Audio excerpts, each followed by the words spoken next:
Hey soccer fans, welcome back to the Feed the Fire podcast. I'm your host Nick, and today we are focused on the Chicago Fire's latest acquisition. It is all but officially announced. The new DP striker, Hugo Cuypers from Belgium, is going to bring us back to the playoffs. The Fire are going to be back on top. We're going to be contending for trophies in no time, and I am going to try not to throw a big old bucket of cold water on all of that. We are going to do a deep dive into Hugo Cuypers, his stats, his scouting report, what I've seen from watching some of his highlight videos, and then in the second half of the show, I'm going to give you my recap of the Fire meet and greet with Chris Brady and Brian Gutierrez that I attended this weekend in Naperville, and I've got a little special guest as well who's going to help me out in doing all of that, so stay tuned.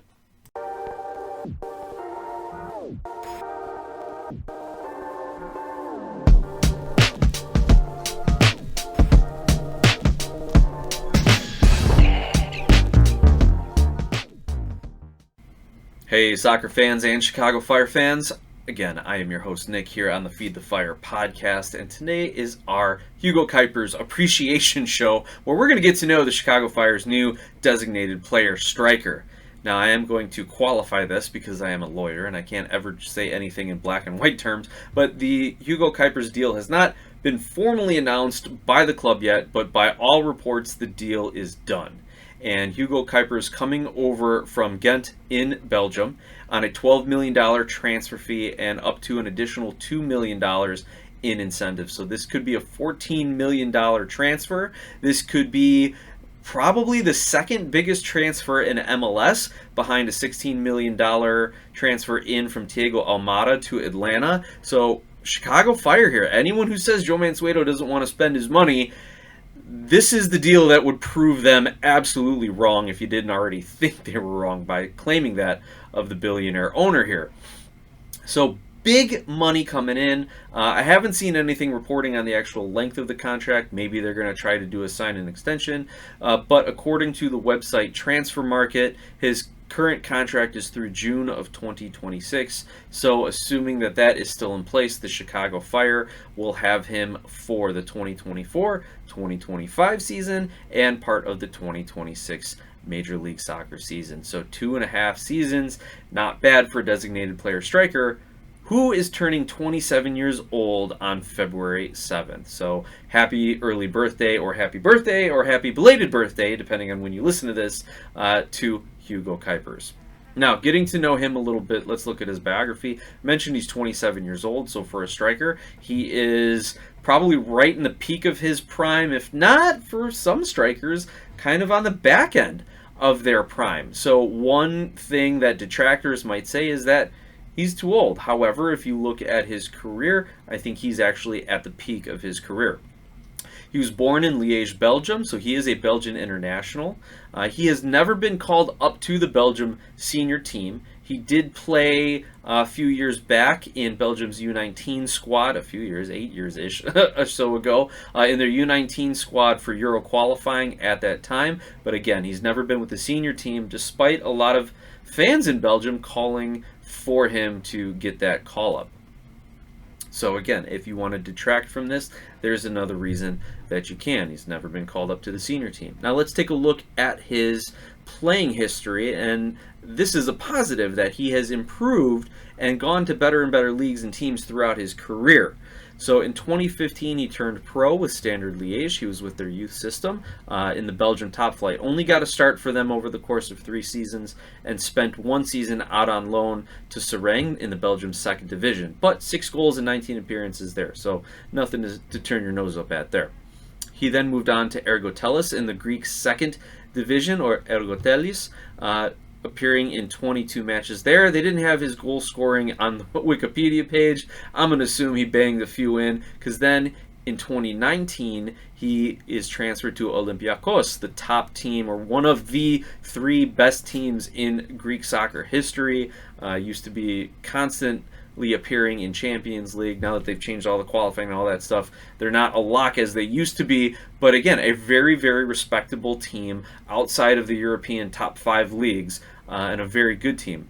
Had a goal in 10 appearances there. Oh, excuse me, for Ergotelis, he had 22 goals in 28 appearances. That's where it was.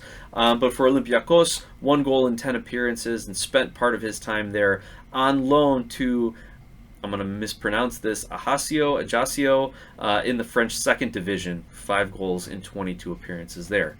After his brief time with Olympiacos, he transferred back to the Belgium second division, playing for Mechelen, pardon my pronunciation, where he had 13 goals in 34 appearances before getting his transfer to Ghent in 2022.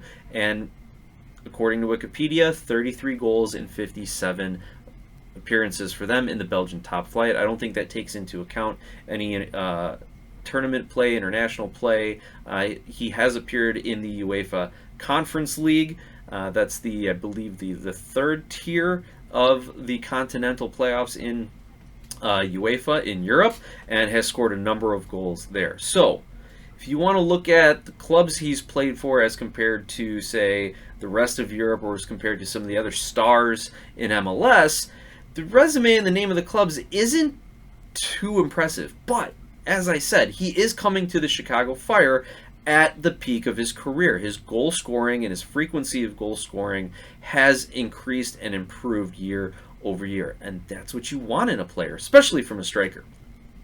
Also, from an MLS standpoint, you got to be happy with the club spending such a large transfer fee. And I mean, as a league, you've got to be happy that the Chicago Fire are going to go find this guy in Ghent who's been around, say, the second and third tier of club football in Europe, and they're going to go drop a near-record transfer to bring him in. So this is great for the league, and hopefully it sends a signal to other ownership groups, to other clubs, and to other agents and players overseas that they can come to MLS and make money here, depending on what the personal terms of the contract are, right? But there are transfer fees to be had, and hopefully this kind of opens the door for other business to be done.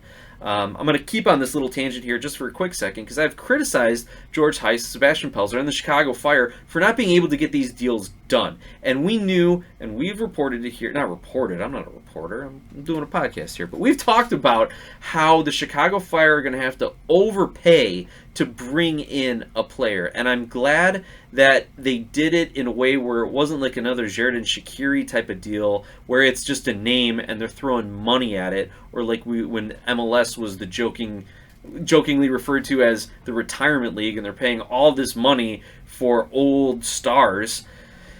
Inter Miami, Inter Miami preseason. But the Fire are doing it on not, a huge name. They're not doing it on a guy in their 30s. They're doing it on a player who's peaking maybe a little later than he would have liked. But it seems to be a good play here. Okay, let's get back to this, right? Let's get back to Hugo Cuypers' scouting report. Now, one comparison that I heard prior to watching any film on him was that Cuypers is just a souped-up Nemanja Nikolic. He's that kind of a striker where he's latching onto anything in the box. He's making runs behind the defenders, kind of one-touch finishing kind of guy. I don't know his offside numbers, if anyone can be as many times offside as Nemanja Nikolic can be, but something to keep an eye on, right? So again, that was one of the impressions I had of him before I watched any film, that he's going to be like Nemanja Nikolic on steroids. And if that's the case, then the Fire got a great deal on it, because if they can get a guy who's competing for a golden boot, that's phenomenal, and it's worth any sort of transfer fee that you're going to pay. Also, I haven't watched any of the Jupiler League matches, so I don't know too much about the league, the competition there, the quality of teams. I will tell you, watching some of the highlight reels, there were some pretty bad defensive plays. However, you still got to convert it. How many times did we see Kasper Shabilko last season, or any of the other Chicago Fire players, just completely miss an easy opportunity? So even if you're getting them, you still got to finish them, and it looks like Cuypers will do that. So what I did in preparing for this episode, I went and I found his 2022-2023 highlight video put out by his now former club, KAA Ghent. I actually did a reaction video to that, and it's about a 10-minute video, but YouTube blocked it because UEFA doesn't let anyone use any highlight clips, even for what I consider fair use. But hey, that's just the lawyer in me talking. Okay, we'll see if they can resolve my dispute and I can get that video posted. But I did go back and watch all 34 goals he scored, both regular season and continental play, in 2022 and 2023. Based on that alone, again, just on those goals, here were my takeaways. Now, the positives, the pros, the good things that I saw. He is always in the right spot. Any loose ball somehow seems to find its way to Cuypers' feet. He is a clinical finisher. Like, he is not muffin shots. He is not having to score off of rebounds or, dribble around defenders. He get ball, shoot ball, score a goal, right? Clinical. He's got very good body positioning. He, in several of his goals, had to hold off defenders. He's making these runs in behind defenders. The through ball is being played, and he is getting his body between the defender and the ball, and then using his strength and his size to hold off the defender so he can get his shot off. So that is another great quality that I think may have been lacking with the Chicago Fire. Some of their strikers, you saw it a little bit with Gutierrez. He was trying to develop that, but as we talked about in prior episodes about Yorgos Gutierrez, he's still a developmental project. He's still only 19 years old, and we don't really know what kind of striker Gutierrez is going to turn into. Is he going to be a poacher? Is he going to be that slashing runner? Is he going to be the strong, hold-up, second striker type of guy? We don't know that yet, but maybe if he's playing with Cuypers or training with Cuypers, that could help him develop a little bit of his skill set and really kind of shine in certain areas that strikers need to. Another positive from Cuypers, he scores with his head. He had a handful of goals off of corner kicks and set pieces, crosses coming in that he was able to score with his head. And one of them, he even had his head wrapped up from an apparent head injury, and he still was able to turn a corner from the near post, direct it to the far post, and score on it. So definitely go check out the highlight reel that Ghent put out. And the other thing, the intangibles, the non-tangibles, the intangibles, the things that don't show up on paper, he's got that $12 million smile. Anytime he scores, he is just the happiest man on the pitch. He's got his little celebration where he puts his hands, fists together over his chest. We'll have to figure out what that means so we can start talking about it once he starts scoring for Chicago. But those are all the positives, right? A positive player in the right spot doesn't need a second chance to finish his shot. But like every player, no one is perfect. There are negatives to signing Hugo Cuypers. There are negatives to his game. First of all, I said he's always in the right spot, and that is a skill. Finding space, being in the right spot, not getting pulled into where the ball watching gets sucked into where the ball is, but staying in your space. That's a skill, right? You want to talk about it from an MLS perspective, Chris Wondolowski there. But Cuypers got a lot of lucky bounces in this highlight reel. In fact, there's one where he's making a parallel run with his teammate, his teammate's making the near post run, he's making the far post run. The cross comes in, hits his teammate in the back, and then the ball somehow bounces right in front of Cuypers, and he slots it home. Again, you still got to finish it, but what a lucky bounce. His teammate gets an assist off of his back. So, something to keep in mind. Look for it when you watch this highlight video. A lot of lucky bounces. Another negative to his game, he's not very creative. He was never dribbling around defenders. He never had to make a move to beat a defender. I didn't see him even making a lot of jukes to try and get open into space. So the way I'm wording this is he's not a very creative striker. He is just making a run to a spot to where he thinks or knows the ball is going to be, and then one or two touches in the back of the net. Something to keep an eye on if he's in any sort of one-on-one situations. Additionally, all but one of his goals that year were outside the box. So 34 goals scored, 33 from inside the box. And according to website fbref.com, in his career, his average distance of his shot is between 12 and 13 and a half yards. So the average distance of him shooting is like a penalty kick distance, 12 yards, right?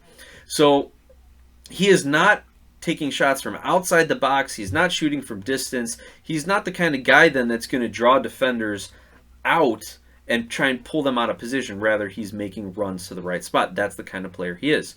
One other negative I saw with his shooting is he has a very slow release, a very slow shot. So he takes his time when he is shooting. That could be a problem, and I said it in the reaction video if it ever gets released by YouTube. Can you imagine him in a game against Cincinnati where the ball's played across to him and he slowly winds up and just gets his body in the right spot and he's turning for this kind of half volley, and then Miles Robinson comes out of nowhere to block the shot and just takes him and the ball out, right? That worries me that he is shooting, that he has a very slow release when he shoots, coming to the MLS where there's a lot of physical play and a lot of physical defense. Again, watch the video. You might come to a different conclusion. You might think he's just getting his body in the right spot, or maybe it's just because he's a very long, lanky kind of a player and it just looks that way. But that's what I saw when I went through and watched his highlights. And finally, this could be the biggest problem for him signing with the Chicago Fire, is he relies on service. Like we said, he's not creating his own shot. He's not beating defenders one-on-one. He needs wingers and second strikers to be laying the ball off, to be sending crosses in. He's going to need Shaqiri and Gutierrez to play the ball into him on set pieces so he can get his head onto it. He is relying on service, and I certainly hope the Chicago Fire are ready to provide it to him. I hope Frank Klopas comes up with something a little bit better tactically than what we saw last season, and it's just Shaqiri lobbing balls over the top to an on-rushing Koutsias, or Salase and Suke having that 1-2, assuming Suke is still on the roster, working a little 1-2 up the wing and crossing it in. That's what I'm hoping we see a little bit more of this year to get the ball into Cuypers. Maybe Klopas goes to a two-striker formation that we never saw him do last year. Who knows? Maybe it'll be Shabilko and Cuypers to start the season in a two-striker format, because we all know Shabilko certainly needs a second striker to maximize his skill set, and that's being polite, putting it that way. So anyway, those are the pros and cons that I saw in watching his highlight reels and watching all his 34 goals from the 2022-2023 season. Looking on fbref.com, they have this cool little feature where it says similar players to a player statistically over the last 365 days. So who's doing things similar from a stats perspective in their league, and the player he's most similar to over the last 365 days, and I pulled this up yesterday, February 4th, Gustav Nilsson of Sweden playing for Union SG, Julian Carranza, the Argentinian playing with the Union, Thiago of Club Bruges, the Brazilian, Adrian Martinez playing for Racing. Here's a couple other names that are on the list, Brian White and Brandon Vasquez. So those are some comparable players that we as MLS fans know. So if this $12 million transfer fee DP striker ends up like Julian Carranza, Brian White, Brandon Vasquez, how would you feel about that? And let's take the money out of it. It's Joe Mansueto's money, right? He's a DP. The salary hit is the salary hit. How would you feel if our striker, as a Chicago Fire fan, if our striker is equivalent to Brian White, Brandon Vasquez, Julian Carranza, or a little better than those guys? Would you feel that it was a good move? Is that really going to put the Fire in a position to make the playoffs, to win trophies? I think it's definitely an upgrade as to any player on the roster. I'd love if Brandon Vasquez was playing for the Fire for the last couple of seasons. That would have been incredible, right? Even Julian Carranza, a guy who's been able to help Philadelphia score a bunch of goals. So I think this is a huge upgrade, a big improvement. It does move the needle. The Fire should make the playoffs, especially with Cuypers. Like, they should have made it last year, but that was mostly because 9 teams of the 15 made the playoffs, and they still didn't. But with Cuypers, they should be in the playoff contention just easily, and we'll talk about that a little bit more. Okay, last word on Hugo Cuypers here I'm going to give to transfermarket.com, their scouting report, and I'm going to read it to you and I'll give you my reactions here, right? So according to Transfermarkt, quote, the last few years, Cuypers has been one of the best scorers in Belgium, and after winning the Golden Boot last season, was just about to be nominated to the national team.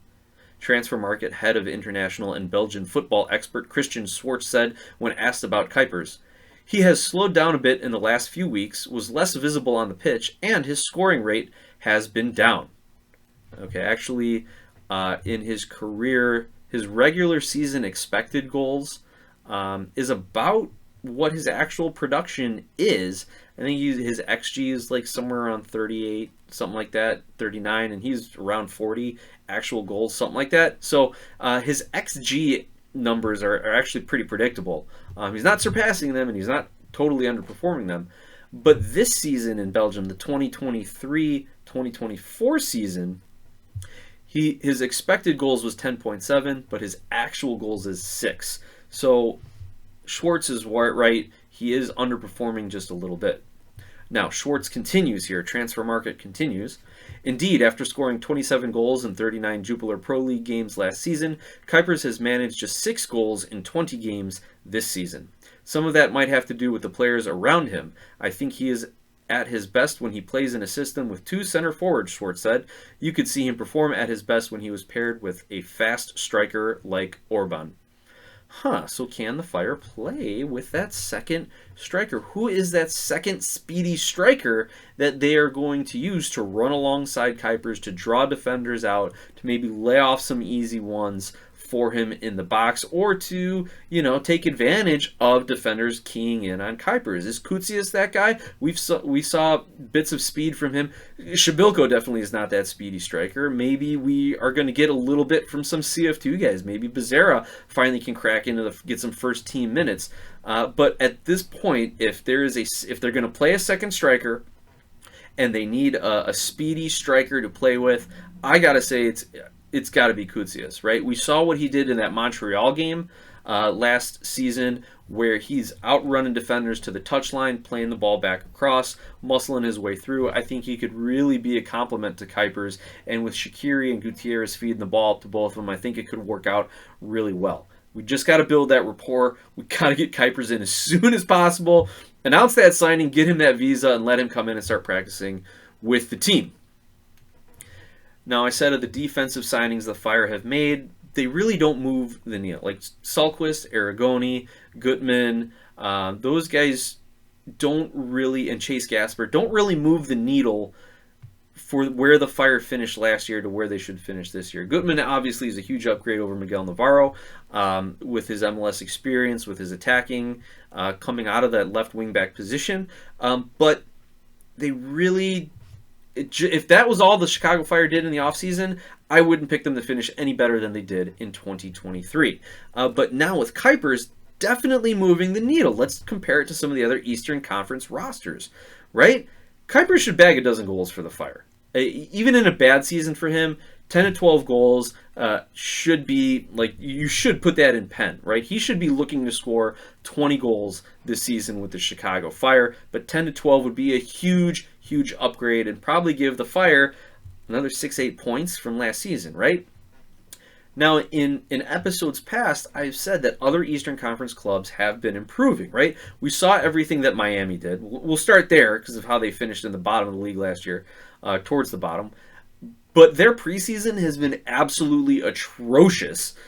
Nothing more impactful than Messi being out, and there's speculation that he's got a serious injury if he has been barely playing in this world tour that is all about making that Messi money.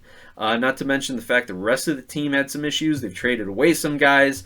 So Inter Miami, for all the roster building they've done to have these kind of 1 or 2 seasons of trophy contention, it's not really working out for them, at least in the preseason.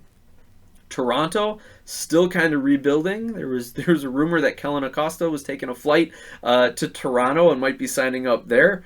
We're not going to get into Kellen Acosta because so many people think he has to come to the Fire in order for this to be a good offseason. I disagree with that sentiment, though he probably would be an upgrade over Gaston Jimenez at this point. But so compared to Toronto, I think the Fire are in pretty good shape. They're a better team than Toronto on paper as of today, February 5th. Same with DC United. Same with New York City. I don't think New York City has really added any sort of attacking power to that squad.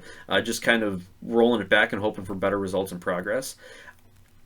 Montreal has been making moves, but I think it has been more of just kind of like a roster structuring, cap space kind of deals than it is to go out and acquire big talent. We're going to go over the league transfer tracker at the end of this show. Maybe something happened the last couple of days I didn't catch that will change that.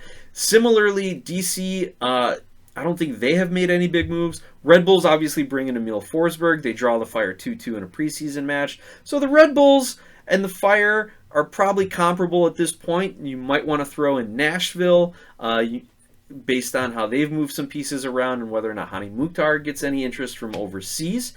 So the Fire should be, on paper, a playoff team in the Eastern Conference. And ideally, they move Jairo Torres and can buy out Kasper Shabilko and then go back and sign another DP over the summer or even earlier if they can get these moves done. So that would be an exceptional offseason for the Chicago Fire. Dare I say I'm optimistic? Dare I say Heights and Pelzer & Co. are starting to earn the benefit of the doubt after making a lot of savvy business signings and now coming in and finding a solid striker? Though not without his drawbacks. Remains to be seen. So that's where I'm going to leave everything for the current state of the Chicago Fire roster with Hugo Cuypers. I can't say I'm disappointed with the offseason, but we've just got to see how Cuypers fits in and gets integrated and whether Frank Klopas, Paulo Nagamura, and the rest of the coaching staff are the guys who can put them in the best position to succeed. Well, we've reached the halfway point of the show. I want to recognize our sponsor, Skira Icelandic Spring Water. They have been with us from beginning of episode 1, season 1, and now that we are kicking off season 2 here in February 2024, they have continued as our sponsor. I want to remind everyone that you can get Skira Icelandic Spring Water at your local 7-Eleven. Skira is Icelandic for clear, and it comes from a spring in a government-protected nature preserve in Iceland with naturally low mineral content. This isn't your average water. Clearly, pun intended, it's one of the best. And at this halftime break, I want to introduce our special guest, John Donovan, or I should say our featured guest, our recurring featured guest, John Donovan. We've got a special guest towards the end of the show. John has provided a segment. John, I knew you couldn't stay away for another week, so let's tune in as we listen to all that John has to say about what's going on with the Fire and MLS. Take it away, John. Nick, John Donovan here talking about the Chicago Fire and the MLS. Nick, we were talking the other day about the Chicago Fire, and I don't even know how to go into a season where there's absolutely some hope about some winning, some playoffs, some good opportunities. Somehow or another, Chicago Fire management has figured out that MLS players play well in the MLS. American players have a lot of value, and I think the trades this year show that. I really support a lot of these trades. They got rid of guys that, consistently lost them games. In Miguel Navarro, he literally was probably the reason for 2 absolute losses last year. We still have Freddie Navarro on the team. I'd be very careful with him. But Heinz and his crew made 3 or 4 good trades that I really back.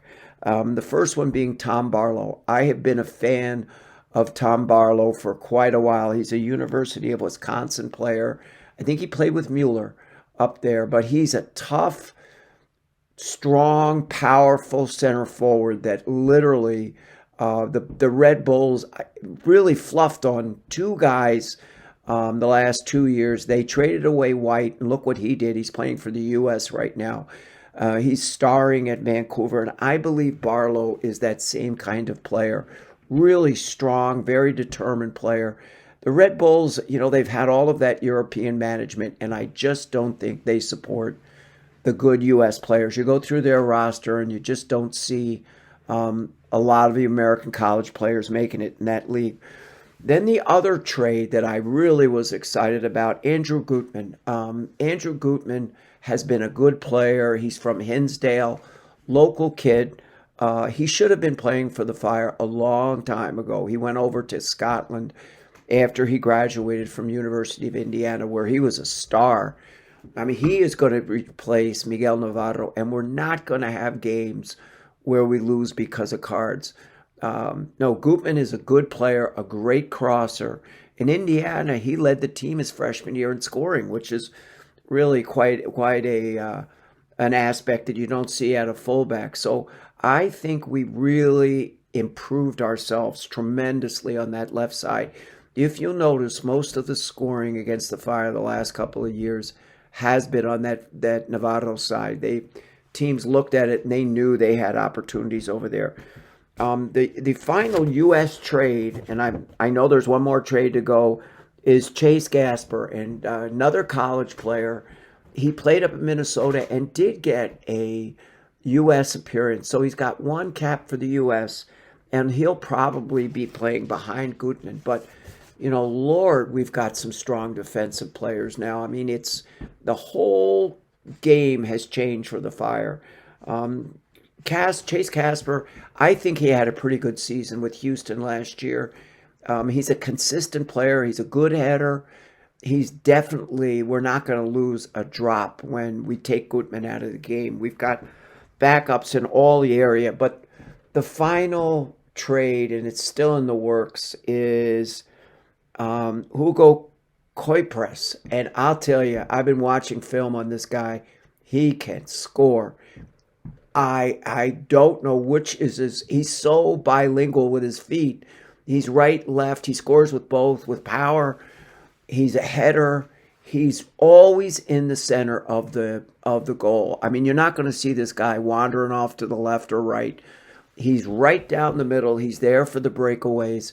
If we can get Gutierrez and him together, we might have a team this year. I am trying to compare them up against other Eastern squads, and I think everybody's going to have a problem with the Fire this year, even Miami.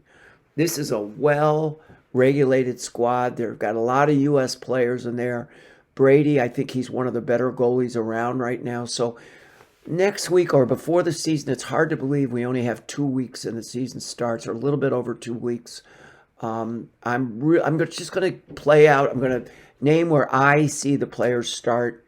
And I think we've got almost every position we've got covered with a good player and a good backup. So this could be one of the rare good seasons, or hopefully a season that will be repeated for many years.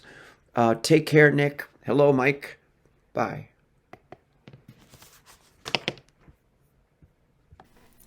Thanks again, John, for always supporting us, contributing.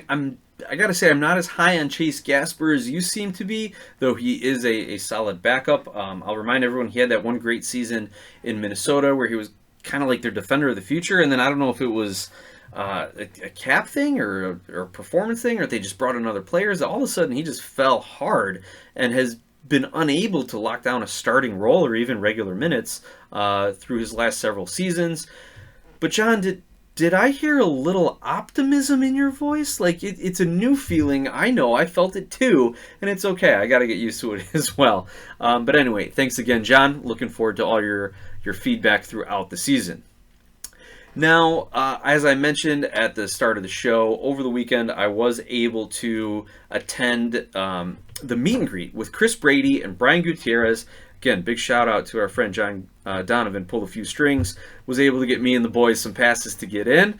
So I took my 7-year-old and 5-year-old to the Go Brewery tap room in Naperville. It's okay, they're known for their non-alcoholic craft beer, so it's fine. The kids had a blast. The event started with everyone getting some drinks, meeting all the sales reps. Again, it was a sales event, right? Like the draw was Brady and Gutierrez, but the point was to try to get you to buy season tickets. So got tons of information. Honestly, if you are thinking about it at all, there's so many different options, and I'm not here to be a season ticket rep.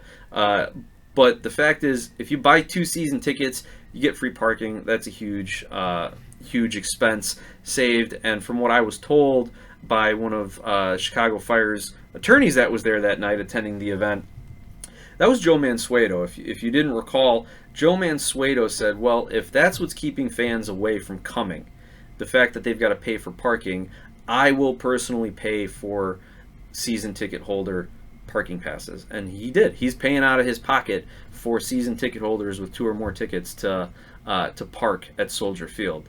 So anyone who criticizes him for not opening up his wallet, just something to consider before you say it. And additionally, from what their attorney was telling me, one of their attorneys, I'm sure they have several, Deputy General Counsel there, she was saying that Mansueto really loves the game and really wants to bring soccer to Chicago, to his hometown, and that's what drives him. That's his passion. So really cool to hear some of that insight from one of the higher up employees with the organization. So again, you get there, you meet the season ticket reps. Of course, my boys could care less about that, but God bless the season ticket rep there. The boys found a game of Uno, and the four of us sat down. We played Uno, talked about Chicago Fire, talked about season tickets and all that sort of stuff. It was a lot of fun. They catered in cute barbecue. We had barbecue, good times.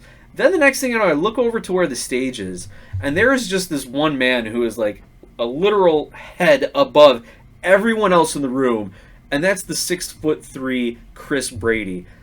And then he steps up onto the stage and is an even more imposing figure. I can see why it's hard for players to score on him. His sheer size and the intimidation factor is there. So Brady comes in, Gutierrez comes in. I send the boys, they go up to the front of the stage. There's about 10 other kids there, and they're just looking like, oh my gosh, this guy is huge. This is so cool. They're in awe of these players. Now, the Q&A session wasn't anything revealing. It wasn't a tell-all. It was a lot of softball questions, right? What are you looking forward to this season? Tell us some of your favorite things. What are your training regimens like in the off season? Stuff like that, right?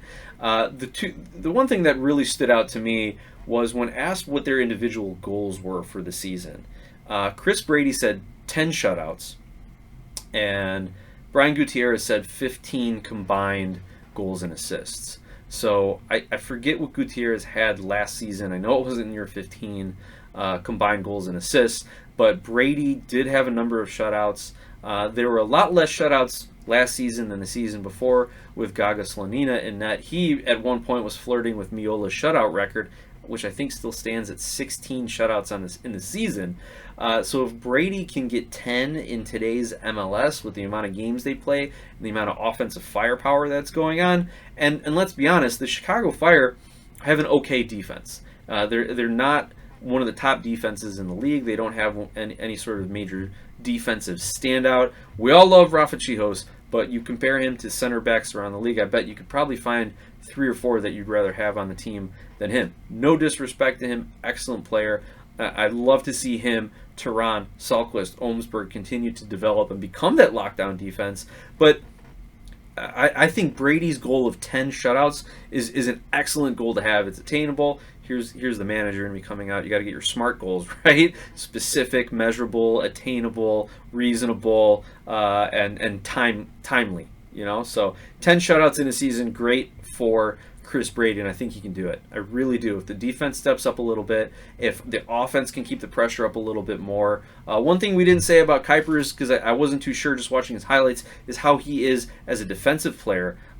If they're going to be counter-pressing, if they're going to be playing a high line, a high press at points during the season, we'll see how effective he is as a defensive player. But if they can keep the pressure up on the offensive end, it'll be a huge relief for Brady in the defense, and he can get those 10 shutouts.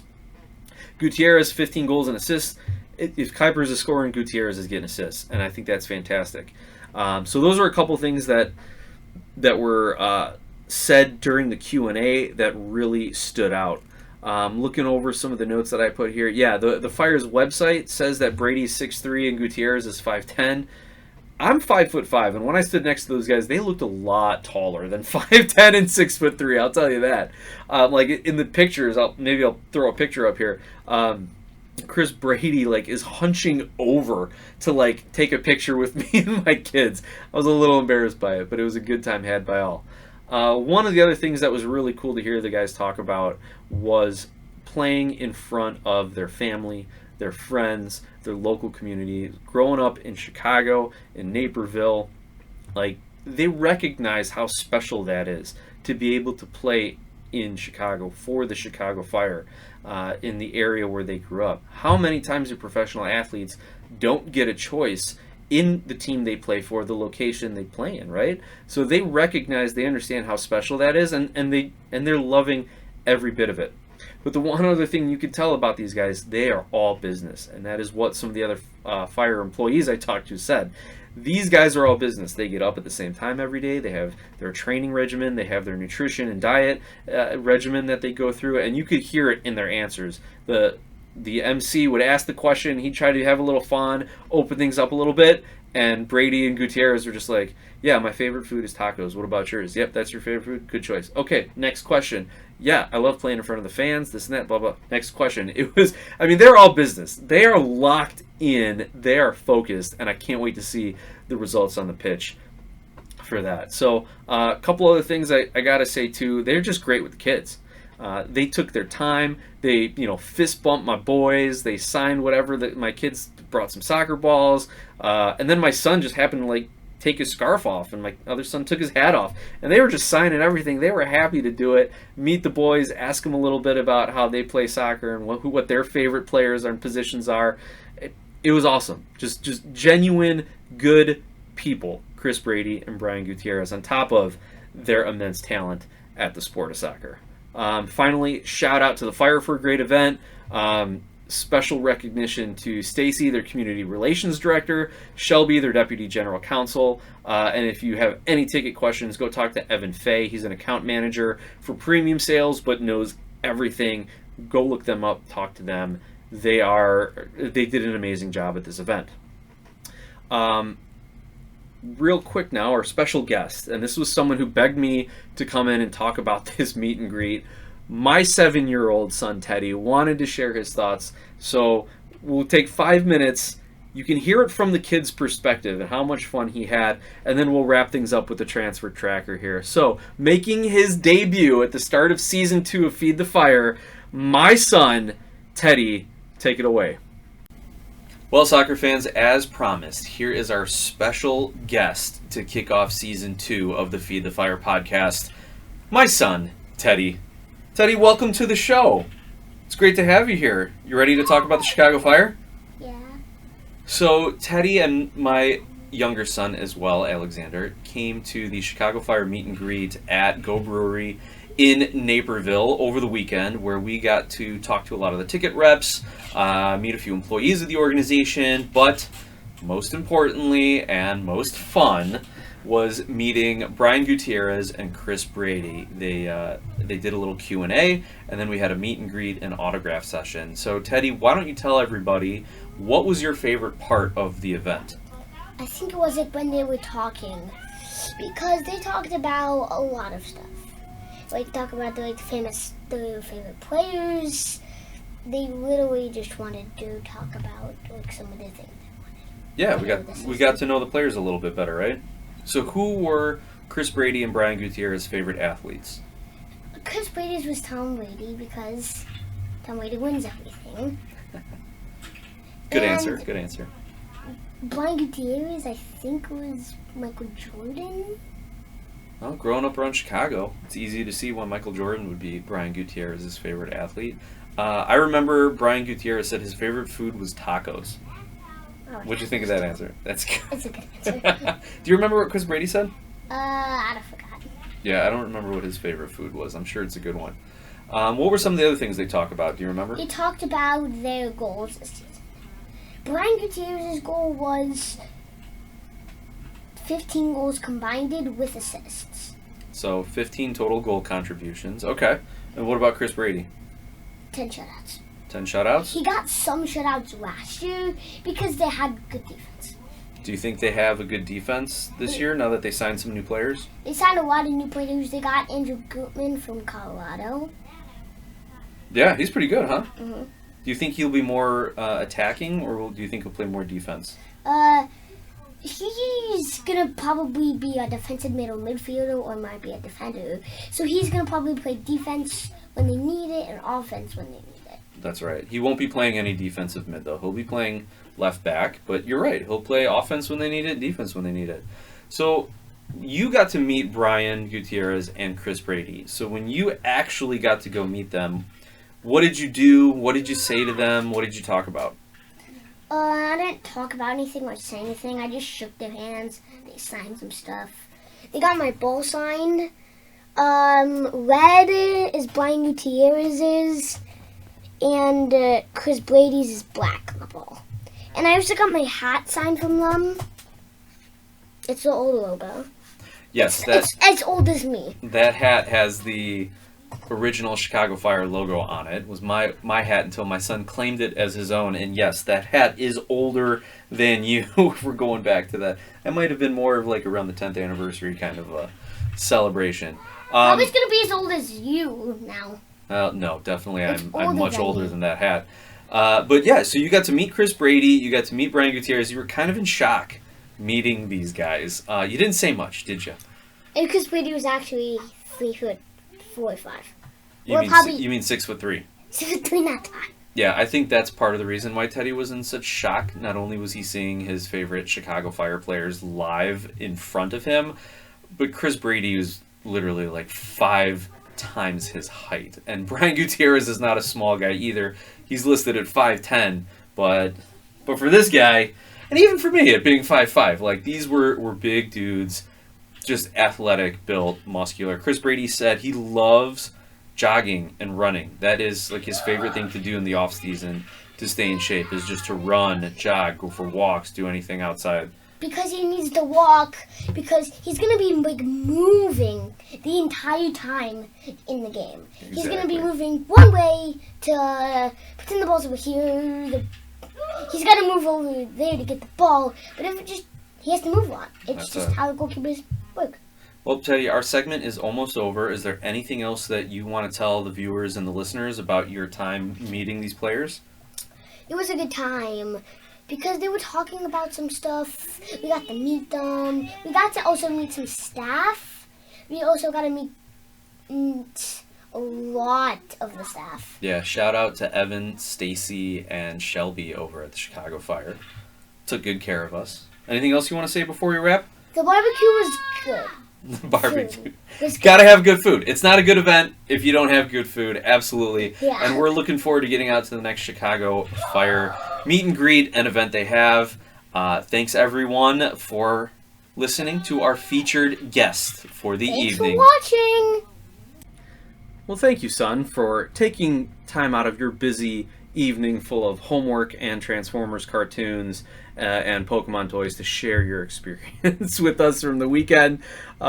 He keeps saying he wants to come back on. So if you want to hear more from him, or you want to give him some words of encouragement, or if you want to tell me I don't want to listen to kids, it's all fair feedback. You can email me, glasshousesoccer@gmail.com, or find me on Twitter at glasshousesoccer. DMs are open. As we wrap up here, let's take a look at Major League Soccer's transfer tracker, get caught up on a few moves as the transfer window continues on through this preseason. So here's an interesting move here. Houston Dynamo have signed midfielder Jan Gregus from Minnesota United. So Minnesota had moved Gasper to Houston, and then they've moved Gasper to Chicago, and then they're picking up Gregus from Minnesota. So Minnesota's going through some turnover here. Meanwhile, Houston looking to shore up the midfielder there to complement Hector Herrera and company. Vancouver have signed defender Bilal Halbouni. Can't exactly make out what club he's from, but Vancouver looking to shore up their back line. Montreal, here's a little tangential Chicago Fire news. Montreal have loaned Chinonso Afor to a club in Bulgaria. So that's fine with me. I didn't like him when he was with the Fire. Really didn't do much for Montreal, and they are loaning him out. Austin FC signed Diego Rubio, most recently with the Colorado Rapids. Kansas City have signed their super draft pick, Ryan Shwea. Figure that one out. New York City have signed defender Strahinja Tanasiewicz. Yeah, I can say that, but not Shwea. Oh my goodness. Here's some news from the Crew. They and Kevin Molino have mutually terminated the contract there. I don't know if Molino has anything else in mind or if it was just not working out. Columbus Crew have signed Sean Zawadski to a contract extension. Oh, here's some news that I like. This hits close to home for me and my fellow Greeks here. Real Salt Lake have signed left back Alexandros Katranis. So we're bringing some more Greeks over. I said it. Come on. You got Yakumakis, you got Koutsias, and now you got Katranis in the league. There's several others as well, and I can't believe I'm spacing on the name of the young Greek player who is with San Jose, the Greek-American, making his way up there, especially in the U.S. youth ranks. New York City signed Agustin Ojeda from Racing Club, so that's a good pickup. See, just as I was saying earlier on, like, what has New York City done to really bolster their squad? There's 2 signings right there. DC United have signed Matti Peltola from Finland. Kellen Rowe of Seattle has announced his retirement after 12 years in Major League Soccer. Happy trails, Kellen Rowe. If you guys have been following Tom Bogert and all the transfer news, you know all about the drama around Duncan McGuire's transfer to Blackburn. That wasn't a transfer, that is now a loan. So they have loaned Duncan McGuire to Orlando City. I'm sure there's some options to buy after a certain period of time and to be compliant with all sorts of FIFA transfer rules. So they should be making that transfer final as soon as they can, exercising that purchase option, getting Orlando City a few million. The Sounders have signed Danny Masovsky, formerly of RSL. LAFC have signed David Martinez of Venezuela. Here's some news in the Eastern Conference as well that bodes well for the Fire. Charlotte FC have transferred Kamil Jazwiak to Granada and have loaned Karol Swiderski to Hellas Verona in Italy. So a couple big names from a conference rival have gone out. And before we wrap, let's grab a couple other big headlines here. The Union have re-signed Ale Bedoya. I think that was a 1-year contract, bringing back their legend and captain. FC Dallas, they have upgraded their attack here. Peter Musa has been signed from Benfica for a club record fee. And one other big one, where is the name? Galaxy. LA Galaxy have signed Gabriel Peck from Vasco da Gama. He is supposed to come in and really help bolster the Galaxy's offense, so keep an eye on that. Well, with that, Fire fans, we're going to wrap up the show. Again, reach out to me, glasshouseSoccer@gmail.com, or message me on Twitter at GlassHouseSoccer. Let me know what your thoughts are regarding all the Chicago Fire signings, including Hugo Cuypers. If you're as I'll say I'm lukewarm on him, given some of his drawbacks. Let me know where you stand on it, and let me know what you're looking forward to as they wrap up their preseason training out in California. And as always, let's go Fire.